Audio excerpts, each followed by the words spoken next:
완성이 뭔지에 대해서 오늘 좀 얘기할 거고, 하나님의 사랑에, 우리가 아버지라고 부르고 있는 하나님이 어떤 분이신지, 그분 안에 있는 사랑과 공의, 정의, 또 아들 예수 그리스도가 어떤 역할을 하셨는지에 대해서 오늘 함께 말씀을 나누고자 합니다. 하나님은 사랑의 하나님이에요. 여러분 동의하시죠? 그런데 하나님은 정의와 공의의 하나님이 되십니다. 이게 하나님의 속성이에요. 사실 그렇기 때문에 같은 거죠. 다 하나님 안에 있기 때문에. 사랑과 정의와 공의가 우리가 구분하고 있지만 사실은 에센스로는 같은 거예요. 본질로는. 그런데 많은 사람들이 하나님의 사랑에 대해서는 우리가 굉장히 이렇게 쉬운 이해가 있지만 정의와 공의의 하나님에 대해서는 굉장히 어려워해요. 그리고 많은 무신론자들이 하나님의 정의와 공의가 드러나는 상황과 현실들을 보면서 하나님의 존재에 대한 많은 질문들을 합니다. 소위 말해 하나님이 정의와 공의의 잣대를 대는 사건들과 역사들에 대해서 참 많은 어려움들이 있어요. 그 심판으로 나타나기 때문에.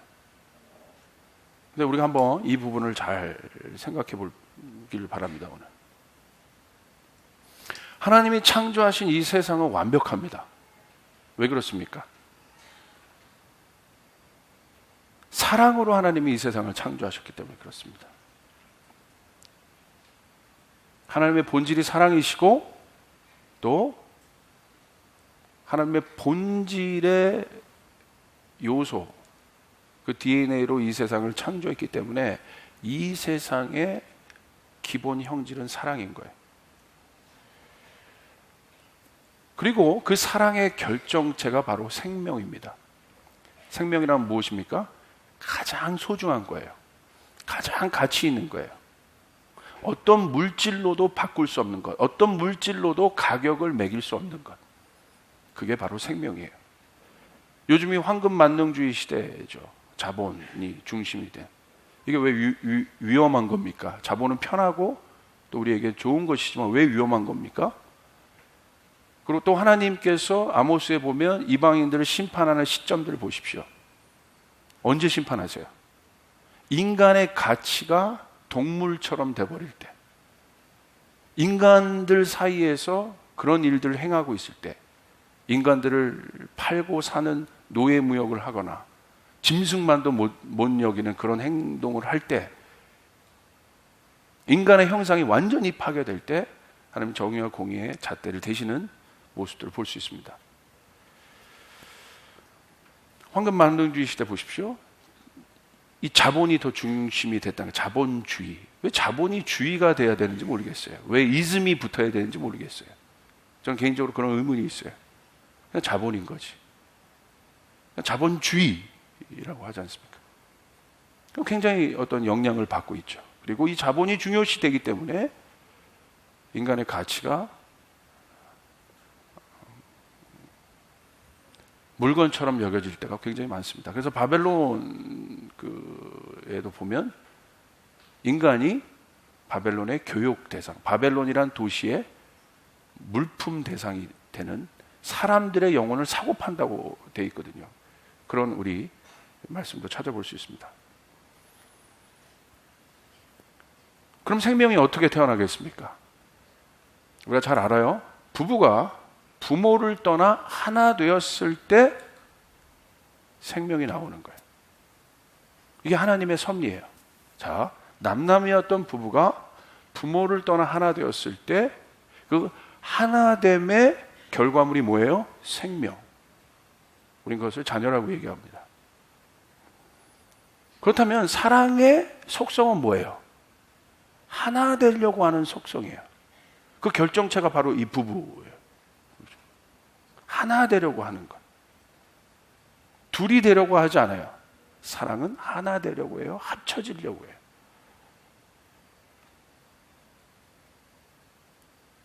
이것은 어떤 상태입니까? 그 생명이 태어날 수 있는 이 하나됨의 상태, 완전한 상태를 의미합니다. 너와 내가 다른데 하나가 됐다는 거예요. 이게 완전하다는 거예요. 이게 비밀이라는 거예요. 성부, 성자, 성령이 다르지만 한 분이시라는 것, 이것이 비밀이라는 거예요. 그래서 사랑하면 마음도 하나가 돼요. 생각도 하나가 돼요. 왜 그 일들이 있을까요? 어떻게 마음이 하나가 될까요? 생각도 하나가 될까요? 그것은 자기가 없어졌다는 거예요. 자기가 있는 한 둘이 하나가 될 수 없어요. 사랑만이 나를 넘어갈 수 있어요. 사랑만이 이기적인 나를 넘어갈 수 있어요. 이것은 비밀입니다. 바로 그게 창조라는 거예요. 당신을 넘어서 우리를 너무나 사랑하셔서 아까 소정자매가 고백했던 것처럼 아버지의 꿈이 나였다. 어떻게 그럴 수 있어요? 그건 비밀인 거예요. 그건 사랑인 거예요. 하나님이 그 마음으로 이 세상을 창조하셨어요. 여러분을 창조하셨어요. 여러분은 그러므로 하나님의 사랑의 결정체이십니다. 아멘. 그래서 여러분은 무엇보다도 중요하신 거예요. 여러분 가치 있는 존재라는 거예요. 그래서 꼭 깨달으시길 바랍니다. 에덴은 어떤 곳이었습니까? 사랑이 충만한 가장 아름다운 곳이었어요. 긴장감이 없습니다. 그것은 기쁨이 충만합니다. 생명이 충만합니다. 꿈이 있습니다. 희망이 있습니다. 나눔이 있습니다. 교제가 있습니다. 그게 바로 에덴이었어요. 그런데 그 원형을 파괴시킨 것이 뭐예요? 죄입니다. 원형을 파괴시킨 것. 그래서 아까 여러분이 보여드린 것처럼 이렇게 늘어나 버렸죠. 우리의 영이 이렇게 평안해야 되는데 우리의 영이 죄를 지면 이렇게 탄성이 있어요. 긴장이 있는 거예요. 죄 지은 사람이 마음 편히 있는 사람 보셨어요? 죄 짓고 마음 편히 사는 사람 보셨어요? 긴장하잖아요. 두려워하잖아요. 그 마음에 뭐가 있는 거예요? 이 원형 그대로 이게 자유로움 이런 것들이 있어야 되는데 이게 뭐예요? 이렇게 벌써 그 영이 긴장되어 있는 거예요. 평안이 완전히 깨진 상태, 원형이 변형된 상태. 변형된 인간의 마음은 바로 그 영이 어떻게 되는 거예요? 이렇게 탄생. 그러니까 이런 사람들 옆에 가면 어떻게 돼요? 긴장을 같이 느껴요. 자, 그래서 또 하나 하나님께서 이것을 처리하기 위해서 하나님 그럼 어떻게 하셨습니까? 율법이란 것을 우리에게 주셨어요. 율법, 구약시대. 자, 인간은 항상 에덴 동산 이후로 이 탄성 속에 살 수밖에 없어요. 자, 여러분 열심히 오늘 은혜 받았어요. 그 은혜가 충만하길 여러분의 삶 가운데 하나님의 은혜가 충만하길 바랍니다. 그러나 우리가 살면서 시험될 수도 있고 갑자기 어저께는 은혜 충만했는데 내 안에 분노가 생길 수도 있고 갑자기 일의 실패로 인한 어려움이 있을 수도 있고 고난일 수도 있고 이게 바로 불완전한 이 땅인 거예요. 그래서 우리는 그럴 수밖에 없어요. 그래서 하나님이 항상 원형 그대로의 창조, 하나님이 창조 주시기 때문에 창조의 원형 그대로를 돌려놓기 위해서 하나님이 우리에게 방법을 주셨는데 그 방법은 뭐예요? 원형으로 돌려놓을 방법이 있다. 내가 강제로 저스티스 하지 않아도 너희가 원형으로 그것을 돌려놓을 방법이 있는데 그게 바로 뭐냐? 그것이 바로 율법이다. 말씀을 지켜라. 그러면 너희가 복을 받을 것이다. 너희가 장수할 것이다. 너희가 살 것이다. 할렐루야. 이게 구약의 말씀 아닙니까? 율법이란 건 뭐예요? 율법에 요구가 있다는 거예요. 요구라는 건 뭐예요? 법이라는 거예요. 법은 뭐예요? 반드시 지켜야 되는 어떤 요구를 우리에게 원하는 거예요. 우리가 대한민국 국민으로 살아가는 이상, 대한민국 국민의 법 아래에 있는 이상, 대한민국의 법 아래에 있는 이상, 우리는 대한민국 법이 요구하는 의무들이 있는 거예요. 지켜야 되는 의무들이 있는 거예요. 그래서 탄성이 가장 강했던 곳을 한번 생각해 보세요. 전 여기라고 생각해요. 그 어떤 긴장감이, 팽창된 긴장감이 가장 강했던 곳. 창세기 3장 24절 보니까 죄 지은 인간이 에덴에서 쫓겨납니다. 그리고 그 에덴이 어떻게 보호됐습니까? 우리 같이 한번 읽어볼까요? 시작. 이같이 하나님이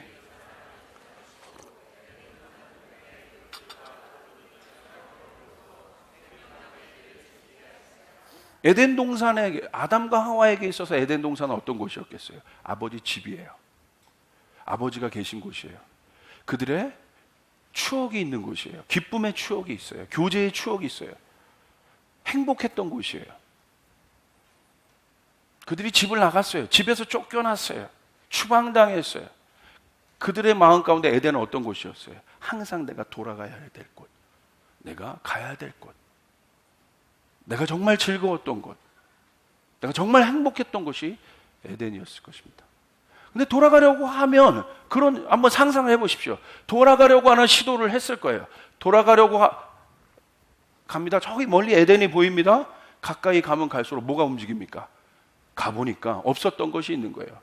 화영검이 돌기 시작하고, 에덴을 지키는 엄청난 불같은 화영검, 불검이 에덴 동산 주위를 돌기 시작한 거예요. 가까이 가면 어떻게 되는 거예요? 타 죽는 거예요. 하나님의 동산, 하나님의 집에 가까이 갈수록 기쁨이 있기보다는 뭐예요? 두려움이 강한 거예요. 여러분, 돌아갈 수 있는 곳이 있는데 내가 돌아갈 수 없다. 얼마나 어려울까요? 한번 생각해 보세요. 우리 북한 실향민들 한번 생각해 보세요. 자신이 살던 아름다운 추억이 있던 곳을 가까이 가고 싶어요. 저기 여기서 40분만 운전하면 임진 가까이요. 여기서 눈에 보여요. 그런데 가까이 가면 갈수록 기쁨보다는 뭐가 있어요? 나는 가야 되고 저기서 내가 뛰어놀던 곳이고 내가 행복했던 곳인데 가까이 가면 갈수록 군사적 팽창감이 굉장히 강하죠. 한번 그런 식으로 에덴 한번 생각해 보시라 이거예요. 아버지가 있는 집인데 갈 수 없는, 들어갈 수 없는, 가면 오히려 내가 죽어버릴 수밖에 없는, 어떤 길도 없는, 그 안으로 돌아갈 수 없는, 죄된 아담의 모습으로는 다시 돌아갈 수 없는 그거. 자녀이긴 하지만 그 회복의 길이 열리지 않는 아담에게 에덴은 갈 수가 없는 곳이었어요. 세상이 주는 탄성의 이 팽창감의 해결 방법들이 있습니다. 우리 인간 세계도 마찬가지 아닙니까? 모든 인간들은 예수를 믿거나 안 믿거나, 여기 예수 안 믿는 분들 혹시 계신다면 아마 동의하실 거예요. 여러분의 마음이 항상 평안하세요? 그건 아니실 거예요. 엄청난 긴장감 속에, 이 탄성의 긴장감 속에 무엇인가 우리도 뭔가 내 삶이 그릇되다는 것을 알 때, 뭔가 이거 잘못되어 가는데 알면서도 계속해서 늘릴 수밖에 없는 이 상황, 이건 아닌데라고 하면서도 계속 늘려질 수밖에 없는 상황. 근데 그 마음은 돌아가고 있어요. 인간의 모든 마음에 하나님께서 사랑으로 우리를 지으셨기 때문에 인간의 모든 마음 안에는 다시 원형으로 돌아가고 싶은, 아버지 내가 회복된 곳으로 돌아가고 싶어하는 회귀 본능이 있다 이거예요. 탕자 보십시오. 지쳤을 때, 모든 것이 파탄났을 때, 모든 것이 바닥났을 때 탕자가 가장 먼저 떠오르는 것이 어디입니까? 자기가 원형 그대로 행복했던 그곳으로 돌아가고 싶은 탄성이 있다는 거예요. 회귀 본능이 있다는 거예요. 세상은 이 팽창감들을 세상도 해결하기 위해서 노력해요. 근데 이렇게 해결하는 것 같아요. 인위적으로 풉니다. 이 탄성이. 자, 얼마나 긴장돼요? 이 긴장된 탄성을 원하는 사람은 아무도 없을 거예요. 이 팽창감을. 그래서 여기다 뭐 하는 거예요? 자, 네 상태가 지금 긴장되어 있지만 이거 잊자. 여기를 일시적 마취를 시키는 거예요. 술을 붓든지 향락을 붓든지 쾌락을 붓든지 잊어. 이게 바로 세상의 방법이에요. 이 긴장감, 이 팽창감 잠깐 잊어. 그 마약 한번 먹어봐. 잠깐 잊어. 잊을 수 있어. 괴로워? 먹어봐. 해봐. 일탈해봐. 잠깐 잊을 수 있어. 뭐 그렇게 인생 그렇게 복잡하게 살아. 힘들잖아. 해봐.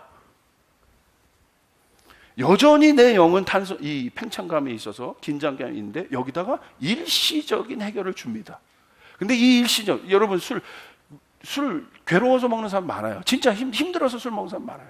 자, 그 순간에는 내가 잊고, 내가 살 것 같고, 땅이 일어나서 나와 춤추고 키스하지만, 그 어떤 때보다도 없는 자신감이 막 생겨나지만, 또 있어요. 두 번째, 일시적 마취를 주는 거 아니면 자극이 있습니다. 이 자극. 내가 느끼는 자극이 이 정도예요. 더 큰 자극을 줘버려서 내가 지금 느끼는 레벨 3의 자극 자체도 자극이 하찮도록 더 강한 자극을 줘버리는 거예요. 레벨 5의 자극을 내가 느꼈다고 생각해 보십시오. 레벨 3의 자극은 아무 자극도 아니에요. 더 벌리는 것이죠. 벌릴 수 있을 때까지. 그래서 이 자극을 잊어라. 처음에는 이 정도였는데 이렇게 당기니까 이건 아무것도 아니야. 당겨. 하나님은 이런 죄의 팽창 속에 평생 안식 없이 살아가는 인간의 긴장된 팽창을 율법의 요구에 스스로 응하십니다. 할렐루야. 스스로 그 율법의 그 팽창감, 그 탄성력에 스스로 그 탄성력에 응답하신 분이 누구세요? 하나님 스스로가 응답하시는데 그분이 바로 예수 그리스도시라. 아멘. 그래서 하나님이 이렇게 얘기하셨어요. 예수님이 이 땅에 오셔서 뭐라고 해요? 다 팽창된 그 영혼들을 향해서 하나님 말씀하시는 거예요. 예수님 말씀하셨어요. 수고하고 무거운 짐진 자들아 다 내게로 오라. 내가 너희를 쉬게 하리라. 내가 너희를 쉬게 하리라. 네가 내 안에 들어와야 쉰다. 네가 내 안에 들어와야 안식을 얻는다. 아멘. 집 떠난 탕자가 모든 것이 결국은 이 팽창 속에서 끊어진 거예요. 이게 결국은 끊어졌던 그 탕자가 그 모든 원형이 다시 회복된 곳이 어디예요? 아버지 집인 거예요. 아버지 집은 뭐예요? 에덴과 같은 곳이에요. 하나님 나라예요. 아버지가 계신 그곳. 누가 탕자를 회복시켰어요? 아버지가 했다는 거예요. 아버지가. 그래서 지금 구약의 시대가 아니라 신약의 시대, 은혜의 시대. 하나님은 친히 오셔서 여러분 우리가 그 은혜 아래에 있는 거예요. 어떤 은혜? 아버지의 은혜. 예수님이 오셔서 아들 예수님 오셔서 진짜 아버지의 마음을 아는 아들 예수 그리스도가 오셔서 아버지의 그 요구를 친히 응답하신 거예요. 그래서 아버지가 그 아버지의 마음을 풀어내신 예수 그리스도. 그 아버지의 마음은 무엇입니까? 모든 것이 끊어졌던 바닥과 같은 인생, 그런 인생을 다시 돌이켜서 그를 세웠던 그 아버지, 탕자의 아버지. 성경은 이렇게 기록하고 있습니다. 우리 같이 한번 읽겠습니다. 시작. 아버지는 종들에게 이르되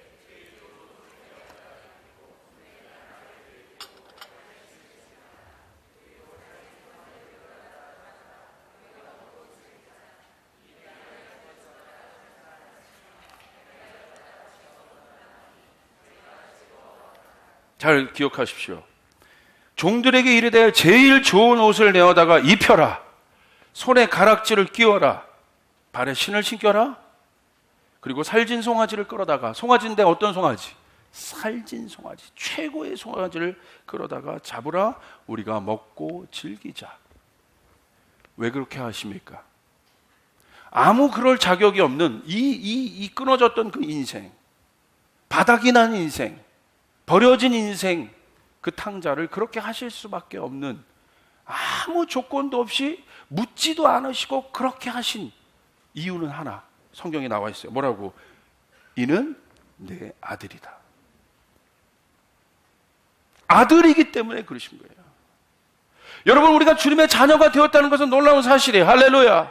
예수 그리스도께서 오셔서 화영검으로 둘러싼, 또 구약의 시대는 율법의 요구, 그래서 아무나 들어갈 수 없는 그 지성소, 그것을 친히 다 받아내셔서 그 모든 죄의 탄성을 스스로 다 짊어지셔서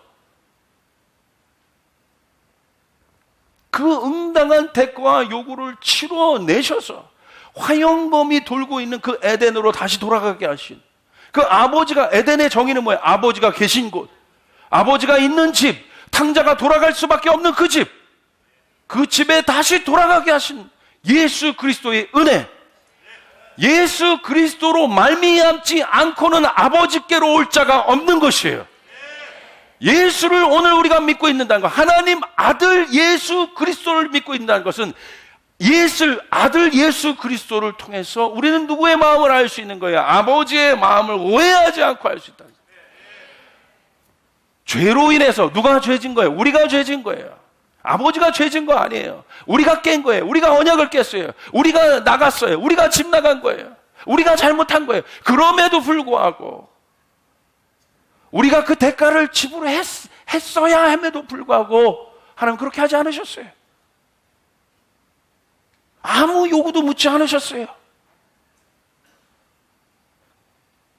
하나님 본질 자체가 죄가 없으신 분이기 때문에 우리와 거할 수가 없으신 거예요. 거하고 싶으나 이 못된 놈들이 아니라 내가 너와 거하고 싶어. 원래 우리는 하나님과 하나였는데 스스로 나간, 스스로 벗겨나간, 스스로 그 율법의 틀, 하나님의 말씀 틀에서 밖에 나가서 다른 행복을 찾았던, 다른 꿈을 찾았던, 다른 가치를 찾았던 그 인생들을 향해서 아무 요구도 하지 않으시고 그냥 그 길을 열어버리셨어요. 탕자가 돌아가기만 하면 됐던 거예요. 이런 자격을 가지고 돌아간 것이 아니에요. 그냥 아들이기 때문에 돌아간 거예요. 근데 그 아버지가 어떻게 하셨어요? 그냥 받아주시고 사랑하시고 안으시고 회복하시고 가락지를 끼워주시고 그분이 아버지라는 것이에요. 그게 바로 우리가 아는 부모의 사랑은 어떤 사랑이에요? 내리사랑인 거예요. 조건 없는 사랑. 요한복음 14장 6절에 우리에게 이렇게 열어놓으셨어요. 같이 읽습니다. 시작. 예수께서 가라사대 내가 곧 길이요 진리요 생명이니 나로 말미암아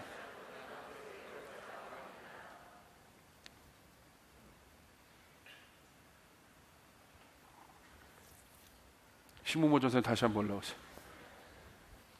결론입니다. 이 엄청난 탄성을, 이 긴장감을 어떻게 해결했을까요? 아버지의 사랑은 무엇입니까? 둘 중에 하나 아까 해결이 되든지 아니면 더 자극을 주든지 뭐 별의별 방법 어떻게 해결했을까요? 하나님의 사랑은 아무 조건 없이 그냥 먼저 가는 거예요. 네가 나한테 와라가 아니라 힘들지 어렵지 아프지 내가 갈게. 이게 사랑이에요. 이게 조건 없는 사랑이에요. 이게 아버지 사랑이에요. 이게 내리사랑이에요. 요한일서 4장 19절 우리가 사랑함은 그가 먼저 우리를 사랑하셨습니다. 그가 먼저 우리를 사랑하셨습니다. 사랑하는 여러분, 오늘 어버이 주일 우리가 어버이의 사랑을 깨닫는다는 것은 이제 자녀로서 무엇이겠습니까? 우린 이제 그 사랑을 깨달을 뿐만 아니라 그 사랑을 실천해서 산다는 것은 무엇이겠습니까? 아들 예수 그리스도가 아버지의 사랑을 깨달은 아들 예수 그리스도가 우리에게 그 사랑을 어떻게 실천하셨습니까? 먼저 다가가셨어요. 창기에게도 예수님이 모든 사람들이 율법에 거리감을 주어서 팽창되었던 그 창기에 대해서도 예수님이 스스로 거리를 좁히셨어요. 여러분의 관계에서도 이 팽창된 관계들이 있습니까? 먼저 다가가는 거예요. 먼저 손을 내미는 거예요. 먼저 다가가는 거예요. 할렐루야! 그러면 이 줄이 좁혀지는 거예요. 팽창이 없어지는 거예요. 이게 기독교의 사랑이에요. 이사야서 56장에 그 모든 것을 예수 그리스도가 그 대가를 지불하셨죠. 그가 친히 맞으시고 흠없는 그가 채찍에 맞으시고 찔리시고 죽으심으로 우리를 낫게 하셨고 우리를 회복하셨어요. 결론을 맺겠습니다. 부모님의 내리사랑.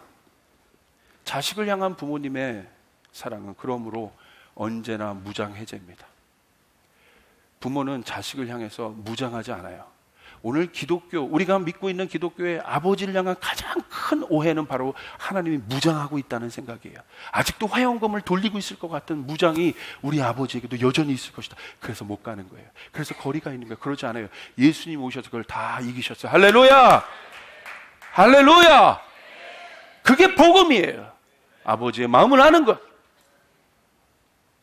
항상 풀려 있습니다. 자식의 사랑은 부모의 사랑보다 차원이 높을 수 없어요. 부모가 높은 거예요. 창조주가 높은 거예요. 절대 우리는 그 사랑을 뛰어넘을 수가 없어요. 그러면 여러분의 육신의 부모, 여러분 육신의 부모가 아무리 못났고 어떤 분은 또 좋은 분이 있다 할지라도 여러분 부모는 같아요. 여러분의 부모님은 여러분에게 그 마음을 갖고요. 여러분에게 묵뚝뚝하여 아무 표현을 못했을지라도 뒤에서는 용돈 하나 뚝 찔러주면서 나가는데 차비라도 좀 보태 쓰라고 그래. 내가 주는 거 안 받을 거야. 그게 부모 사랑이에요. 그 2%의 부족한 공간이 그런데 아들은 자녀는 그러지 않아요. 절대 그 2%의 부족, 자녀는 이상하게 당당하더라고. 얼마나 당당한지. 나를 보세요. 내가 얼마나 잘했는지 막 생색내고 막. 그리고 만족해 스스로. 아, 나 정도면 뭐 용돈 뭐 이 정도 드리면 됐지. 부모가 오매불망 자식 생각, 자녀 생각. 전화 한 번 오면 그렇게 기뻐하는 거. 그게 부모님이에요. 아무것도 아니에요. 오직 그 마음 헤아려 드리는 것. 그게 바로 참된 자녀입니다. 그 사랑이 여러분에 있길 바랍니다. 그 아버지의 사랑을 잊지 마시길 바랍니다. 그 아버지의 사랑하려면 예수 그리스도 언제나 끝이 없이 끊임없이 어저께 넘어져도 오늘 넘어져도 아니면 어저께 실패해도 오늘 실패해도 언제나 그 길이 열려있는 그 내리사랑, 은혜의 사랑이 오늘 우리 가운데 충만히 넘치기를 예수 그리스도의 이름으로 축복합니다.